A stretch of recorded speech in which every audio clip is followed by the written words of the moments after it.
everyone. Good evening and welcome to another edition of Fighting Words and the Fighting Words Sports Network. Fighting Words is brought to you each and every night of the week in grateful appreciation to the United States Armed Forces, men and women, police and fire services, and the doctors and nurses and first responders to COVID. If you're out there and you have somebody that you know that is walking around with a mask on, it's because flu is hit very hard. So please be nice to the people at the first responders, as well as the nurses and doctors that are trying to clean this up. And always, please respect the police officers, the firefighters, and those men and women who served, especially those who served in Vietnam and gave it all. Tonight's program is dedicated to a young man, 33 years old, father of one, expectant father of one, was Delaware State Policeman Ty Schnook. Ty was working the DMV and was helping an elderly lady, get her license when a gentleman walked in and started just firing shots. Ty stood up, knocked the lady down so to cover her, make one shot off, and then was shot in the head. To his wife and family, and to all our brothers in Delaware State Police and elsewhere, we give you our deepest sympathies, and we hope to hell that this stops. But going on the new year with a brand new outlook, we have. Let me get this straight here. We have the honor of helping a gentleman who's been in sports writing for 54 years, Mr. Bernard Fernandez, and his buddy, Jab Zuda, have been accepted into the Florida Boxing Hall of Fame. Anyone that wants to come up to the program, it's going to be the first weekend in June. I think it's June 2nd. It's at the Caroline Hilton Hotel in St. Petersburg. And everybody's welcome to come up and watch and see it. There's a lot of good dignitaries there, a lot of good fighters that are there. And to Bernard, who is a frequent flyer here, we send out our best congratulations, and we're happy that you were able to help you get on. Well, it's been a couple weeks off since we last been on. Brady, how you doing? Oh, I'm doing well. We're recovering from my injury. With the help of course, you and my grandmother. And Tony, we know about your brother. You want to give us an update on your brother? Yeah, he's out of the rehab now and recouping at home. So he's going to be all right, thank God. That was a close call. Okay. For those who don't know, Tony's brother was hit by a Jeep in December and has suffered a lot since then. Went from the hospital to a rehab center, and now, thank God, he's home. On the other hand, we have a gentleman on our staff who spent some time in the hospital also. Maybe we can get an update on that one. Go ahead, Mr. Hendrick. Go ahead, Tony. Me? Yeah. Who was it? You. Oh, me. Yeah. Yeah, I'm sorry. Yeah, I did a couple nights in the hospital with hiatal hernia repair, which was nothing. It's nothing like I expected. I expected it was going to be absolutely just painful and ridiculous, but it was nothing. So anybody out there that needs one, don't let it bother you. Just get it done laparoscopically. You'll be up walking an hour later. Great. Well, that gives us a cleanup there. And Zito will be joining us in 10 minutes, he said. He had a terrific vacation down in New Orleans with his family. They go down every year for Christmas, and there's a big parquet family reunion. So he'll be able to update us on that. All right, Tony, what's going on with Jake Paul and Anthony Joshua? Ooh, man, I'm glad I watched that fight. Mm-hmm. I told you, I said, if Anthony Joshua lost, Yeah, it was rigged, but that was far from it. That was totally the opposite. That boy's jaw was about 4 inches to the side of his face, so it was unbelievable. But with the money he made, it was probably worth it. But then he got clocked like no one I've seen in a while. Yeah, he certainly was surprised. He thought it was going to be a no knockdown rule, but it wasn't. And I applaud Anthony Joshua for helping him to understand he's not a boxer. Yep. And I just waited for him to basically just to wear him down, and you could tell Jake Paul was trying not to get anywhere near him, was just spent. Yeah. And but he got over, he was huffing and puffing and got in the corner, and that was it. Mm-hmm. Hey, Brady, what do you think about we had Anderson Silva KO'd Tyrone Woodley in the second round. What do you think about that one? First of all, I would like to give some props to Jake. I think Jake fought a decent fight in that, all things considered. I think he started off really well, but I did really enjoy watching Silva get out there and fight. Mm-hmm. I did watch the latter half of his UFC career, and it was really enjoyable. But Woodley just didn't really look too prepared for that fight, conditioning wise. And that's saying something because his opponent is 50 years old. Mm-hmm.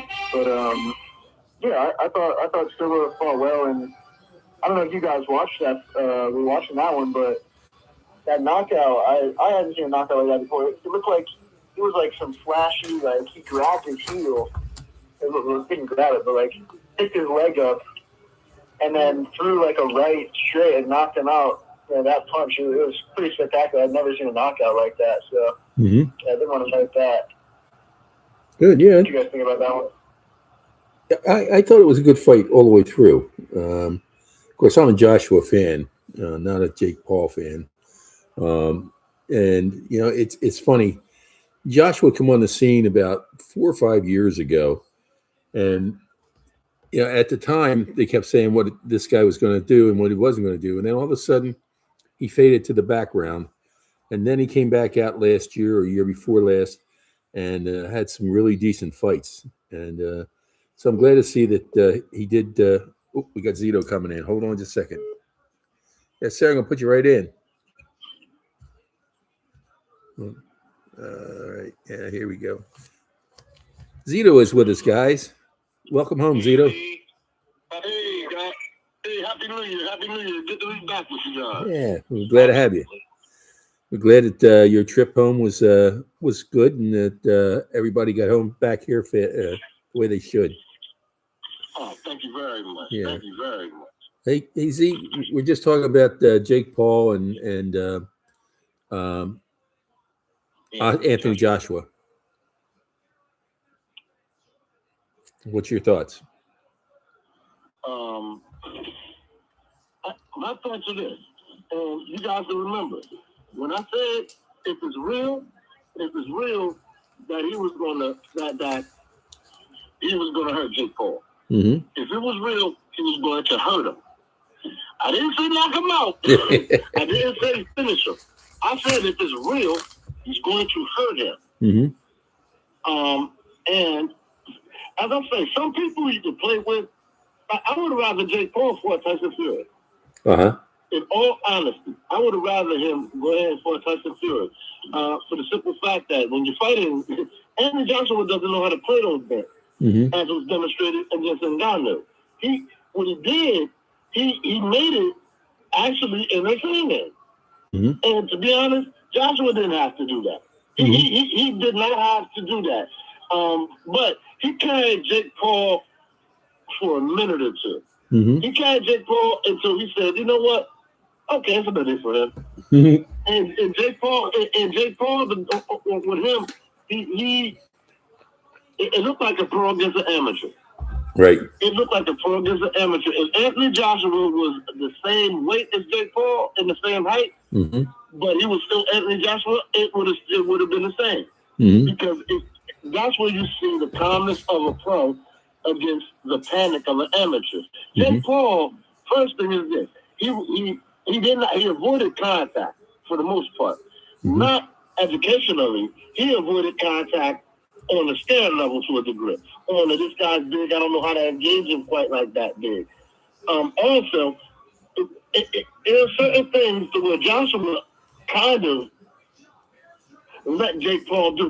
Joshua, and that's what I mean. Joshua, he can't play those games. He's not cute defensively like Tyson Fury. So when he relaxes too much, Jake Paul lands a few punches on him. That's kind of when the party started. when Jake Paul landed a few punches, that's when Joshua was like, okay, well, it's about time to show this guy what's going on.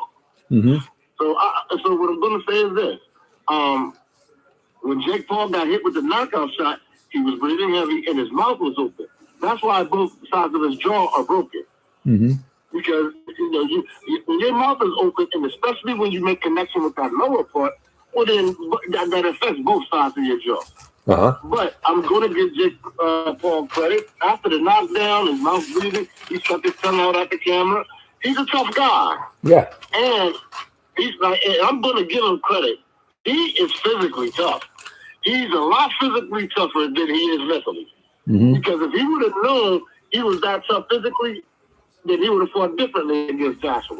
Not saying he would have won. Just skill-wise is different. But toughness, the guy is physically tough, and you have to. Joshua had to get him out of there. It wasn't like Jake Paul said, "I quit." No, he got up and he took a proper ass whooping. Pardon my language. He took a proper ass whooping from a professional fighter. So, but he took a proper one. So I'm going to give him credit on that end. Okay. Yeah, that's all I have to say. Okay. Yeah, and I'll say I wasn't an Anthony Joshua fan, but I'll tell you what, the way he conducted himself after he knocked him out, he won me over. He's a gentleman. Anthony Joshua, he's a gentleman, and he's always been a gentleman, except for when it's time to fight. And I used to like watching the face-offs, especially with him and guys that were tough, kind of tough, crazy to him. He'll try to be a gentleman. Dave Dubois, he'll try to be a gentleman, but then he's a cocky athlete. Some guys are kind of gutter tough. Other guys, they're just train hard, and other guys are just cocky. They're just cocky, and that's kind of. I think a lot of British fighters are like that. Lennox Lewis kind of had the same attitude to me that Anthony Joshua had. So, all credit to Joshua. Joshua, he's a respectful fighter with proper perspective. Okay. Yeah, we were also just talking about Anderson Silva, TKO, and Tyrone Woodley in the second. He hit him with the Roy Jones. He hit him with the Roy Jones, which means he hit his foot first, and then he hit his chin. That's a special shot. That's a special shot because he hit his foot with his right. And Anderson Silva, understanding the southpaw. So he took his right hand. He lifted, he lifted and tapped his foot with his right hand. Tapped his right foot. Lifted the foot up and tapped it. Faked with the left. And came with a right uppercut. It wasn't fast. It was very deceptive. It had good timing on it. I didn't understand it had that effect on Woodley. Like Woodley was out. Like Woodley got up, but like he was done. And that to me, that's like knockout of the year type material because that's even if you get hit with something like that. It's not supposed to have that effect on you. And oh my goodness. Oh my goodness. I don't like laughing at fighters like that, but it was funny. It was comedy to me because that happened. And oh my goodness. Oh my goodness. That's all I have to say about that. Okay. Brady, what do you think about Cormier and Jones? Do you think that'll ever happen? Yeah, the wrestling match you're talking about. Yes. Yeah. I don't know. I think I don't know if there would be that much money in it, considering it's like wrestling. But I could see it happening. But I don't know why Jones would do it. I think Cormier would.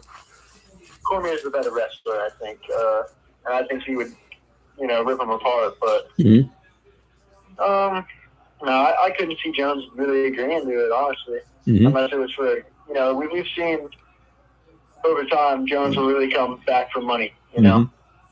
That's what. And another thing is, will he even be healthy or willing to do it?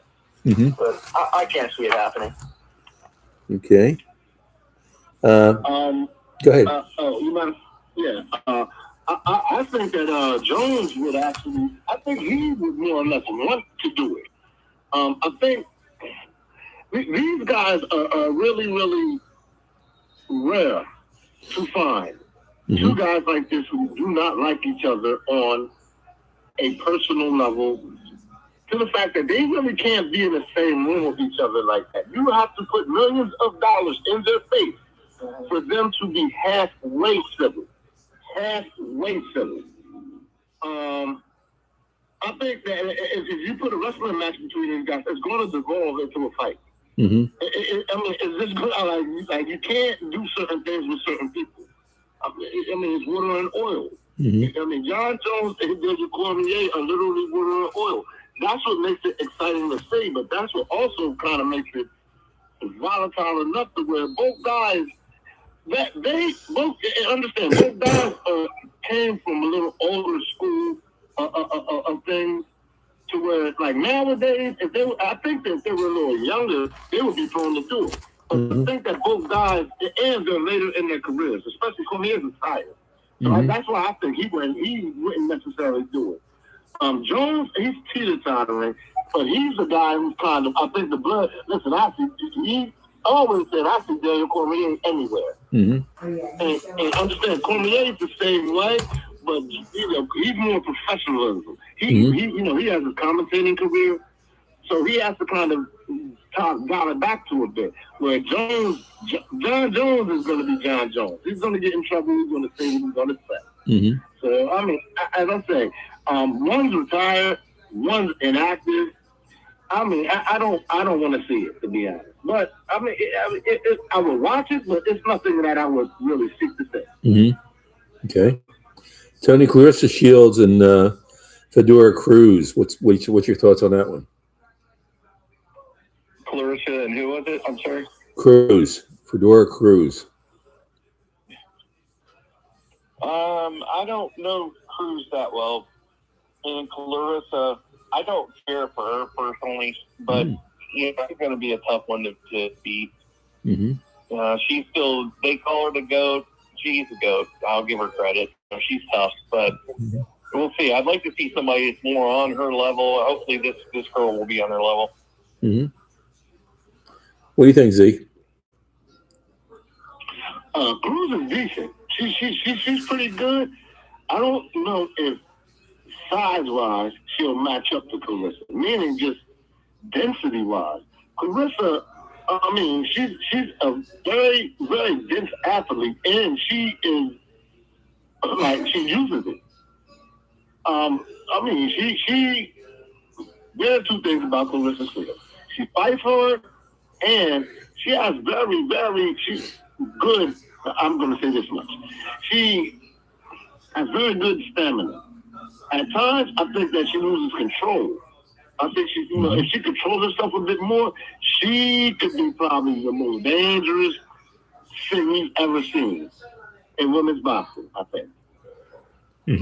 I think just, but against Cruz, I pick Clarissa because she's a stronger athlete and she uses her athleticism well. Sometimes, as I say, sometimes I wish that, just as a trainer, I wish that I could see her use her, a little bit more intelligent and be calm and use her calmness and hit the right spots. Because that way, I mean, and I don't, it's in boxing, athlete for athlete, I want to see certain things from certain athletes. I want, just like we wanted to see, you wanted to see Pacquiao get the knockout. Right. You want to see Pacquiao, do this, throw that uppercut. So this, I would like to see Clarissa Shields put punches together a little better. Not wing as many punches all the time. So I would like. She's capable of doing that, but I've seen her, but she just it's just certain times that she doesn't do that. It looks like she just fights. She just goes back fighting hard mentality a lot, and nothing's wrong with that, especially her being successful with it. But at the same time, I mean, that's what I'm here for. I'm a critiquing boxing coach. Okay. That's all. Brady, Jake Paul's been put on the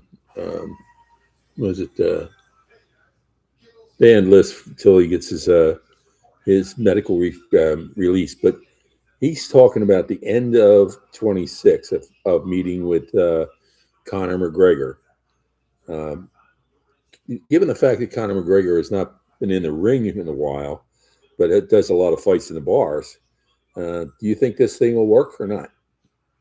I think it's more about, like you said, will Conor be not just fit, but like able to fight? I think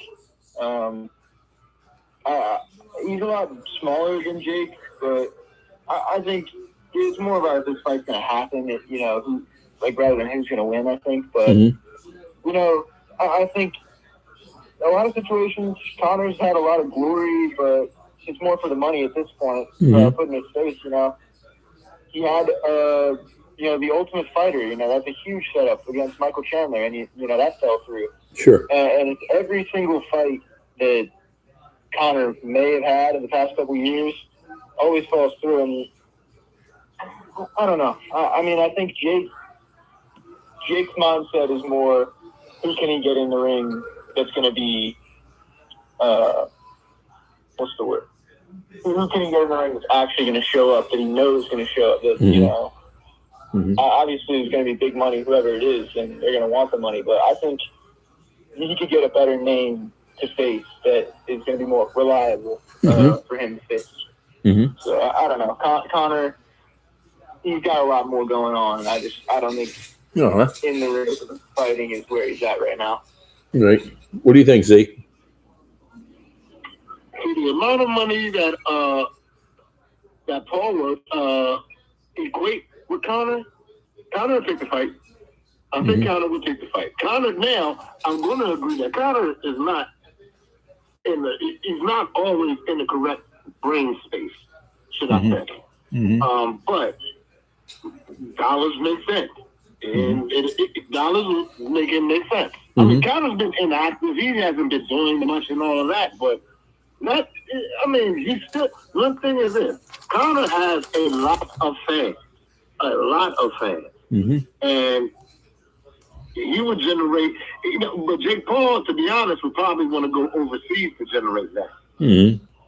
So just maybe, I don't know how his market is with certain other things, but that wouldn't be bad potential to tap on. Yeah, he does. I'm sorry, go ahead. No, that's all right. Go ahead. I was just agreeing with you. Oh, yeah. Just as far as marketability, I would just Conor, as I say, that big following. So it would benefit both people to fight. Now, if they fought, I don't suggest Conor goes out and fights Jake Paul, immediately, unless it's for that tap-out money. Because Floyd, he simply gave Conor tap-out money. Because after Floyd gave him the money, Conor pretty much tapped out on fighting. As his dedication just went and left. So I'm not gonna deny anybody their money making, but they have names, might as well use it. Like Ryan Garcia has a big name. Why doesn't Conor and Ryan Garcia link up the fight? Okay. That'd be a fight I'd like to see, to be honest with you. Conor would not like to see that, but just for namesake and just popularity wise, that'd be a good matchup for marketability. Absolutely. What do you think, Tony? Think you knock himself off his horse? I think, honestly, Ryan would catch him with a clip. I think he would take Tucker down. That's very interesting. I'm going to disagree with you, Tony. I think Ryan's going to take Connor's head off. Mm. Yeah. No, that's Yeah. good. That's good. Tony, what do you think about Tim? Go ahead. I'm sorry. No, I was going to say, if it's strictly boxing, I mean, Connor's not a boxer. I mean, he can box a little, but you're going against a boxer. So, it's got to be clean as clock. Exactly. Michael Jordan, he golfs a little, but Tiger Woods was professional. Right. Good analogy. Absolutely. Yeah. Tony, what do you think about Tim Zhu and Anthony Velasquez in February? Zhu's had a rough time lately. I think that'd be an interesting fight. I don't think it's not the fight of the year or anything by any means, but I think this one will be for Zhu's comeback because he just hasn't been doing that well. Mm-hmm. So I think more. It sounds like almost like a tune-up fight to me. Mm-hmm. Zeke? I'm sorry. Tony had me laughing. And he said it very respectfully. And that's what had me laughing. He said Tim had a rough time of it lately. And to be honest, that says the least. I mean, that's respectfully said. Tim, certain people, Tim Zhu's not going to be good again. Certain styles, Tim Zhu's not going to be good again. Mm-hmm. Longer people that are committed to hitting Tim Zhu's chin are going to hit his chin, and they're going to put him down and out and wobble. Mm-hmm. What scares me about Tim Zhu is his reaction after he got knocked out by Fundora. His reaction it reminded me of Victor Ortiz after the war with Madonna. Mm-hmm. When he said, I don't deserve to be getting beat up like this. I need to go back to school. When Victor Ortiz said that, it seemed like Tim Zhu had that. And when Tim Zhu had that, the first thing I thought about was, darn, he is the son of a great fighter. Mm-hmm. And sometimes the war that Zhu had in him, Tim Zhu doesn't have in him. Mm-hmm. That keen sense of this and this and that, you don't have in you. Mm-hmm. So, I mean, not to say Tim Zhu, he is a certain level that was built up by his name. Right. But we know his poison. We know his poison through AK. Mm-hmm. And that, unfortunately, he's not a tall guy at 154. Right. He's not a guy who has one punch knockout power. He's not a fast guy. Mm-hmm. He's not fast at the hands or feet. He's not athletically spectacular, and he's pretty good with his boxing technique, but he's not going to blow anybody away with that. So, I mean, as I said, I kind of feel for the guy, and I hope it's a tune-up fight. But as far as anything goes, it's his confidence. Mm-hmm. Once the confidence goes, then, I mean, once you question whether you should be there, you shouldn't be there. Right. All right, Brady, get your crystal ball out. You ready? Yes. Ilya Topuria, where does he go from here? Man, there's so many prospects at 155. Mm-hmm. I would love to see Gaethje. I think that would be a banger of a fight. Mm-hmm. I don't think Charles would be right now, but I could also see Arman Tsarukyan. I think I would like to see Gaethje the most, but Right. I think it's going to come down to one of those three guys. I would say Tsarukyan now, and I think Topuria, he's my favorite in any of those three fights. And I think he's the favorite overall in those three fights. But I would probably say Tsarukyan or Gaethje, yeah. Mm-hmm. Okay. Yeah, that's what I said. What do you think, Zeke? I'm going to agree. Gaethje, Gaethje's an anomaly to a degree, but I mean, the guy's he's always going to be in it. And that's all to say. He's always going to be in it. Mm-hmm. So can't deny him. Mm-hmm. I just looked it up. Gaethje fights Pimblett at the next card 2 weeks from now. It's not Pimblett. Yep. Yeah, Pimblett as well. I forgot about him. Yep. Now that should be a good fight. Yeah, it's gonna be a great fight. But didn't Patty just get knocked out in training? Or listen, he had tapped out. I'm not sure about that. I think Patty had won his last fight though. Yeah. Yeah. All right. All right. There we go. Tony, we're back over to you. Nick Ball and Figueroa. They're fighting February 7th. That's going to be a good fight. Nick Ball he's a monster, man. I love watching him fight. Mm-hmm. He's just, I don't think he gets enough credit. You know, maybe he will here coming up. Maybe his name will get out there a little bit more. But the guy's a beast, and I think he'll beat Figueroa personally. And he just doesn't stop. I mean, the guy he doesn't quit. He keeps coming at you, keeps fighting, and he gets busted up, bleeds everywhere, doesn't care. Yeah, it's going to be a good fight. Nick Ball will take it, I believe, and hopefully he'll get a little bit more popular out there and get his name out there a little bit more. Mm-hmm. Z? I mean, I'm going to totally agree with Tony. I mean, not as far as the results, but I'm high on Nick Ball, too. Mm-hmm. Nick Ball's a British guy. And Nick Ball is not, he's a short British guy full of fire. Full of fire. And, I mean, he's technically good, but he hits hard. And I like, as I say, I like his energy. I like the way he fights. Mm-hmm. Figueroa is going to be taller. If Figueroa uses his range, he can give Nick Ball problems. The problem is Figueroa does not use his range. We're going to see what Nick Ball's inside game looks like. And simple as this, Nick Ball might not want to be on the inside, but Figueroa's a guy who's going to put him on the inside. Mm-hmm. I mean, to be honest, Figueroa is a guy who's going to he puts mostly everybody on the inside. Mm-hmm. The thing is this, Nick Ball's full of fire, and he moves to the sides pretty good, so at times he can navigate the inside. Mm-hmm. There's not going to be a knockout. And this fight depends on who's going to be cleaner and who's going to land the cleaner, harder shot. Mm-hmm. It's as simple as that. If nobody's going to outwork anybody to a degree, that's what makes this fight interesting. Mm-hmm. Who am I going to lean toward? Where are they fighting at? In the Madison Square Garden.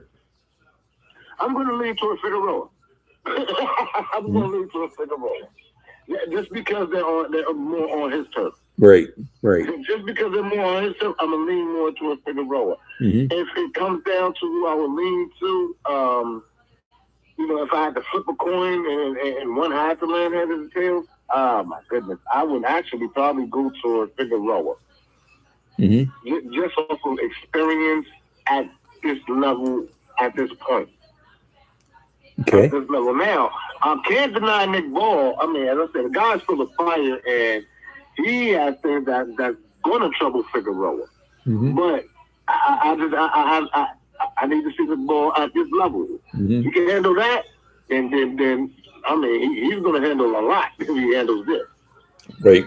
I think it's on the inside like that with Figueroa. I think Figueroa is going to have trouble. Ooh. At times I can see that. Nick Ball's more explosive. Figueroa, to me, is more consistent. Nick Ball's more explosive. So, yeah, he can have his moments. He can have his trouble. But Figueroa's tough enough that he can withstand a lot. Mm-hmm. But Nick Ball is, too. Nick Ball is, too. Okay.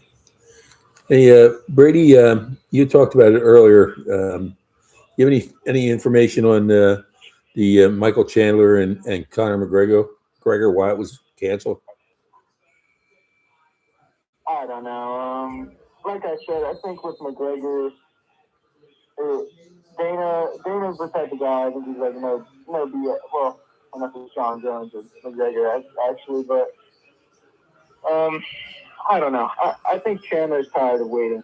Mm-hmm. Chandler spent a good bit of a couple years, maybe 2 years ago, whenever it was, with the whole Ultimate Fighter and all that, waiting for McGregor just for him to, get in trouble or, get injured or whatever happens, to McGregor most of the time. And I think Chandler's at that point in his career, he's pushing 40 and, he wants to fight. I think after that loss to Patty Finwood, I don't know if he can come back to championship status like he was in Bellator, but I think it's time for Chandler. I don't think Chandler's going to wait, like I said, but I don't think we're going to see McGregor back in the UFC, honestly. I think, like you said, it's going to be more a boxing situation or a big money grab for McGregor because the UFC is just not going to pay him what it's worth to just beat his body up like that, Mm-hmm. Okay. That's what I think. All right. Z, you got anything on that? Yeah, I mean, I'm going to agree. Right now, Conor has to prove his worth, and I think it's done for him. To be honest, I think it's done for him. Floyd Mayweather gave him tap-out money. He tapped out on fighting. His dedication is, he's gonna do things to try to keep relevant, to keep his name out there, but it seems like he's doing everything but fighting. Mm-hmm. So, we'll see. We'll see what's going on with him. But yeah, Michael Chandler he should have been moved on from that. Okay. Tony, 2 weeks from now, Shakar Stevens and Lopez. What's your thoughts? Yeah, that one's been going around the internet. There's no beating Shakur in this one. I think Shakur's going to have some fights that are going to be rough here this year, but I don't think this is going to be one of them. Mm-hmm. Okay. I think he'll be fine. Z? I think it's going to be rough. I think it's going to be rough for both fighters. Here's the thing. To beat Teofimo Lopez, you need feet, and you need him to be mentally a little whacked out. Just not there. Mm-hmm. Teofimo has a habit of doing that. Mm-hmm. But I think it's something before the fight. Like Kambosos, I think he went in too confident against Kambosos. I could do this. I just beat Lomachenko, and Kambosos is not an easy out. Mm-hmm. And Kambosos won. So he went against Sandor Martin. Mm-hmm. Sandor Martin is a very, very skilled outside foot boxer. Hard to catch up to. He's hard to catch up to and hard to do what Teofimo wants to do. Mm-hmm. Shakur Stevens would have problems dealing with Sandor Martin. Not saying he wouldn't beat him, but he would just have problems, just dealing with him. Mm-hmm. He would have to start Sandor Martin. Mm-hmm. And that's something that, he can do, but that's not his natural thing. When Shakur Stevens is not natural to start. Mm-hmm. So, I think Teofimo is an underdog to a degree, yes. Mm-hmm. I think he shouldn't be as much of an underdog because Shakur Stevens is also moving up the fight in Teofimo's weight class. Mm-hmm. Teofimo is 140. That's what he is. That's what he's been fighting at. Mm-hmm. Shakur Stevens is not. Mm-hmm. He has. I don't know if he was taking a fight at 140, but he hasn't fought at 140. So I think there is a weight difference. I think Shakur can hold the weight well, but I think there's still a weight difference, Mm-hmm. a density difference. I think it's going to be a close fight, just because Shakur doesn't take many risks. Shakur does not take many risks. If he take more risk, I think it'll be a day. I think he could maybe, do better. Mm-hmm. But Shakur doesn't take many risks, and he's going to spend time not taking risks. Mm-hmm. There was a reason Lomachenko did not throw punches for a whole, a lot of those rounds. Mm-hmm. For the majority of the rounds to lose the fight. Mm-hmm. Shakur Stevens he's going to find out why. I don't think he's going to freeze. But he's not. It's not going to be easy to throw punches at Teofimo Lopez. he is a very good counterpuncher. He's a powerful counterpuncher, not a guy that you're just going to open up on. Mm-hmm. So it's going to be interesting. I see Shakur Stevens and the way he can lose rounds. I see the way Teofimo, can lose rounds. Mm-hmm. So I'm going to give the edge to Shakur just because I think even the down in Teofimo Lopez, length and feet can kind of stop him from getting where he wants to. Mm-hmm. And it's simple as that. Mm-hmm. Simple as that. It's all about you need to put your fist with it. Mm-hmm. Your length. Length includes using your fist. That's what using your fist is. And it's hard to do when somebody's explosive and powerful. So right. It's going to be a good fight. Okay. Brady, Johnny Walker and Dominic Reyes is coming up. What's your thoughts? I don't know too much about Reyes. I know Walker is he's a firecracker kind of guy, flashy, but he's definitely very knockout prone. I've seen he's been knocked out a lot. Mm-hmm. So yeah, I'm sorry, I'm just really not. I don't really know too much about these two guys. Okay. See? I don't suggest that you be somebody that's knockoutable against Dominic Reyes. That's kind of all I'm going to say. Mm-hmm. Okay. Tony, after his last fight, Anthony Joshua was involved in a serious accident in his home country. The driver and the passenger in the front seat were both killed. Do you think that's going to weigh heavy on him for between now and his next fight? From what I've seen on the interview or two that he's done since the accident and the way he's been handling himself, I don't think so. I think he'll be okay. I mean, he's very lucky to be alive.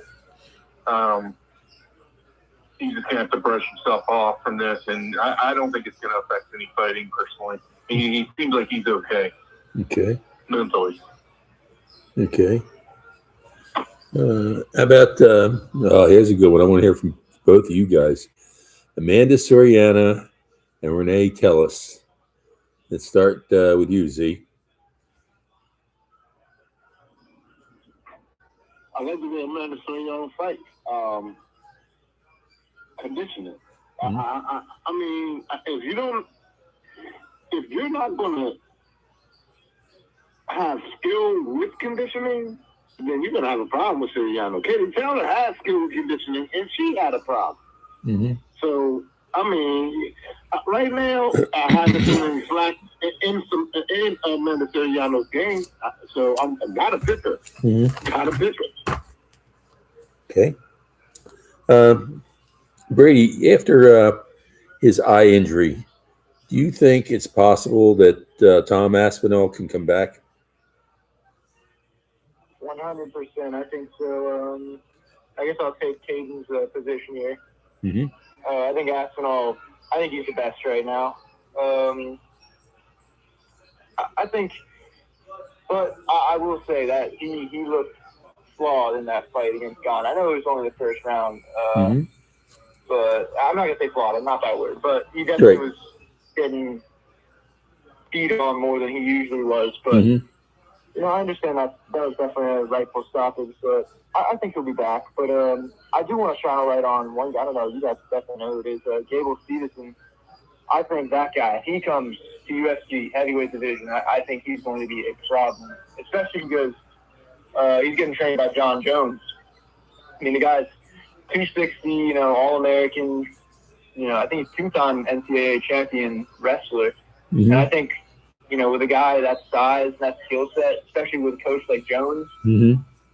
I think he could definitely be a worthy opponent for years for Aspinall. I think it's kind of what we need in the UFC for that heavyweight division because there's no depth, and you can tell by how many, heavyweight fights are on. Sometimes there's no heavyweight fights on a card, so. Right. But yeah, I think Aspinall will be back. Okay. What do you think, C? First thing is, Aspinall will be back. He'll be back. The first round, I can't really judge it because I think that was a conditioning thing. And you're going 5 rounds. I mean, Aspinall, when was the last time he fought before Cyril Gane? Mm-hmm. I can't remember. It might have been. It wasn't recent, so he might have some time off. Mm-hmm. So that that first round, you kind of, you know what I mean. I think that's a gauge to a degree. Mm-hmm. Unfortunate. The poke happened in the second round, right? Mm-hmm. Yes. Yeah. Okay. So unfortunate. I think that he was gonna start on Cyril Gane around the second round. Mm-hmm. I think that engine was gonna start. I just think Cyril Gane is not better than Aspinall. Mm-hmm. And I just think Tom had to warm up into it. With that said, heavyweight, it really does need new blood. Right. It needs new blood. And it needs new international blood to a degree to where it's not dominated by Russia. Mm-hmm. Not to hate on the Middle Eastern, but they are killing everybody in the heavyweight division. The Middle Eastern, Russia, not the Middle East, but the Eastern Europeans. I mean, that Russia, that bloc, I hate to say it, but that former Soviet bloc right now is dangerous. Mm-hmm. I mean, in MMA, and they're getting there in boxing. They're dangerous. Mm-hmm. And which we need, I mean, but as dangerous as they are, it seems like there's no personality there, the market. Not to say, but it's cold and dangerous. Cold and dangerous is hard to market. Mm-hmm. It's hard to market. People are scared of cold and dangerous to a degree. Mm-hmm. So I just think somebody would be, you need a little more personality. If you get a personality within that block, cool. But otherwise, you need more diversity within, I think that the world's lacking right now. Mm-hmm. The world's lacking in fighting. Simple as that. Mm-hmm. Okay. Tony, we just saw Keith get back in after a long-term dry time. He seems to have lost a little, but he won the fight. But he's not that.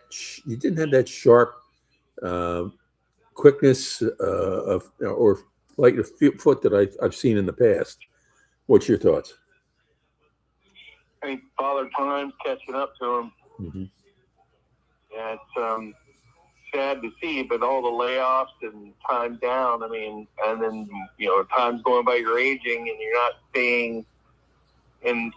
I'm not going to say staying in shape, but you're not doing what you should be doing if you're going to be fighting. And it'll catch up to you. I mean, it's going to hurt you. Mm-hmm. I wish we could see the old one come back and do his thing, but I think at this point it's just going to get very hard for him to do anything. Mm-hmm. What do you think, Z? Yeah, I did not see the fight, but I mean, and I didn't even know that it was coming up. I'm sorry, but I just one person's judgment I do trust is Tony. And when Tony says that, all I'm going to say is, you spend a lot of your prime injured, mm-hmm. and that shows how good Keith was. Mm-hmm. Was. I'm gonna say was. Mm-hmm. He spent a lot of his prime injured and came back and performed well in big fights. Mm-hmm. I mean, that you have to be special to do that. It's just his body betrayed him to a degree. Mm-hmm. And I think that catches up with you. Mm-hmm. It catches up with you, and not only that, it catches up with you physically. It catches up with you mentally. Mm-hmm. Now that I can't, maybe I can't twist into that punch like that without my legs being super duper fat. You know what I mean? Right. I can't extend it to all the way like I want because my elbow is not right. The key has those type injuries to where they can affect you in the fight. Mm-hmm. So I feel for him. Well, I'd like to see Keith do some announcing. To be honest with you, I mean he's good at that. And he's done it before a little bit. I've seen. I think he would be a great announcer on the whether it's Netflix or if it's going to be Days In or even the Saudi stuff. But he would be great for that, make him some money, and he's very knowledgeable. He can speak well. Hopefully he'll go that route. Okay. Well, he's got one. I would like to hear more podcasts. On the podcast, I like to hear more podcasts. Yeah, absolutely. Well, he's got a fight set up with Sebastian Fedor coming up in April. Oh, did they sign that yet? Yes, this week. Oh, so it's official that he's fighting Fedor? Yeah.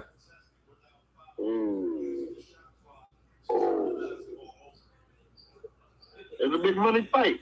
That's what I'm gonna say. It's a big money fight, but this is about dangerous as it's gonna get, especially at this time in your career. Yeah.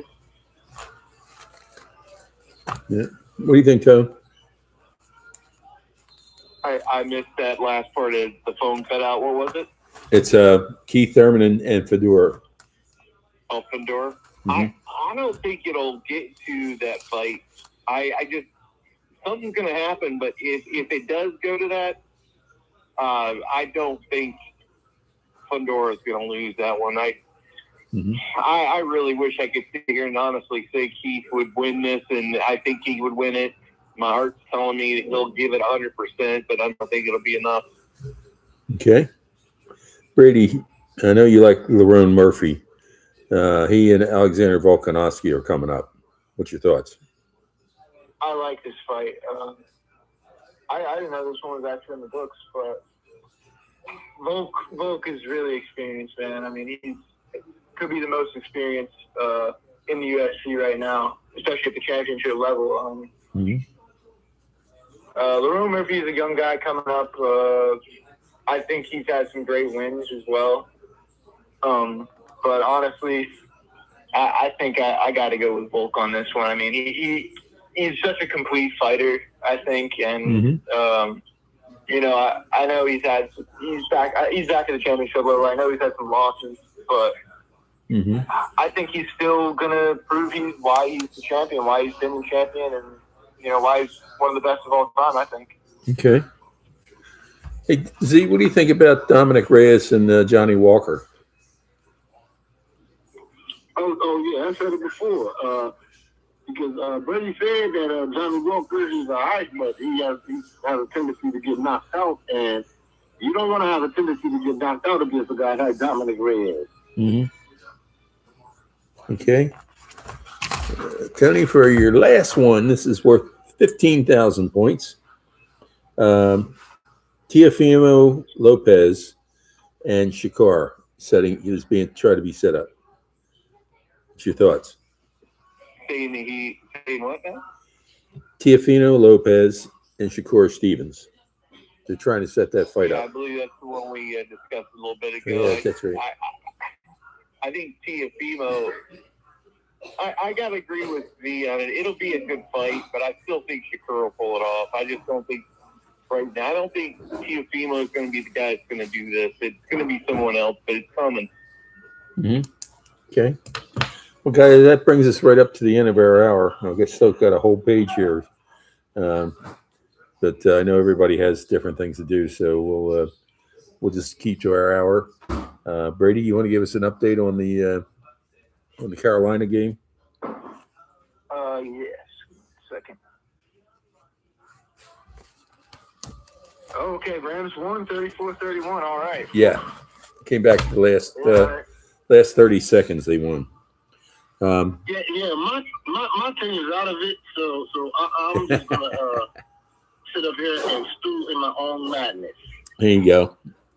That close to Philadelphia, and you're not a Philadelphia fan. I can't believe it.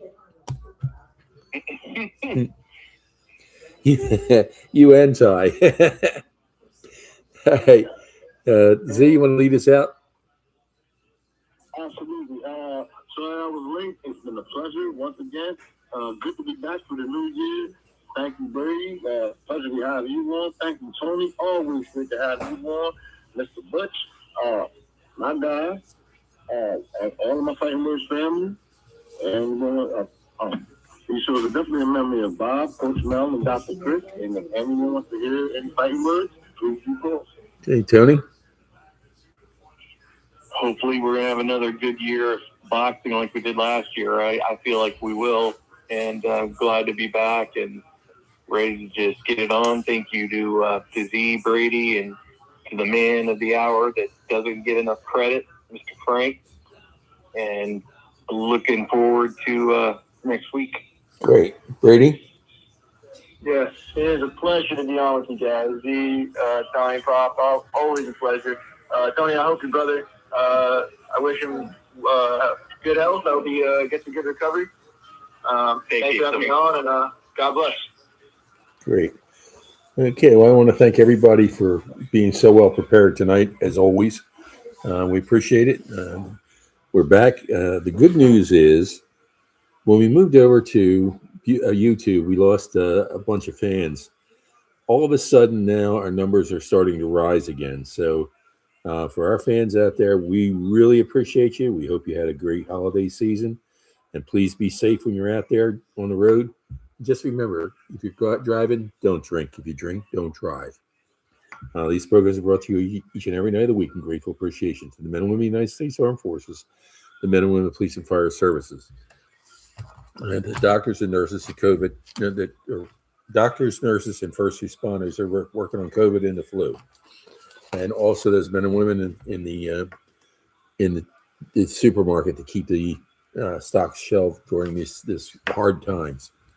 These programs are dedicated to those who've lost their lives in the line of duty: Deputy Robert Anthony Carroll, Patrolman David Curtis, Patrolman Jeffrey Colcat, Patrolman Jeffrey Yazowitz, Sergeant Thomas Batinger, Patrolman San Diego Officer Mike Henler, Sergeant Tom Wilson, Charlotte County Sheriff's Department, Detective Randy Bell, Detective Ricky Childers, Tampa Police, Patrolman Charlie Conant, Tarpon Springs Police Department, Chief Mike Godwin, Philadelphia Fire Department, Lieutenant Joyce Craig Lewis, Philadelphia Fire Department, Sergeant James O'Connor, Philadelphia Police Department, Sergeant Chris LeVake, Philadelphia Police, Hillsborough County Sheriff's Department, Lieutenant Mike Zerba, Newcastle County Police, Arnolfo Crispin, Lakeland PD, Deputy Josh Meyer, Nassau County Sheriff's Department, Captain Matt Letourneau, Philadelphia Fire Department, Captain Chris Leach, Wilmington Fire Department, Lieutenant Ardith Hope, Wilmington Fire Department, Lieutenant Jerry Ficus, Wilmington Fire Department,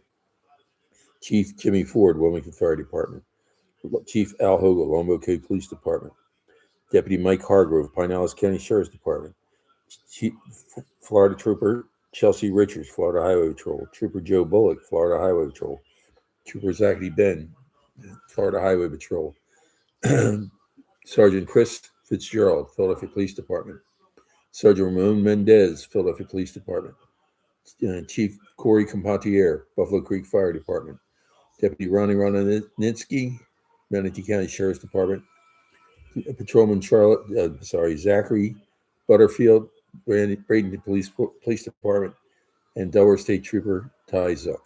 My brothers and sisters, although you may be 10-7 at this point in time, and sometime we'll be 10-10 at the table of the Lord.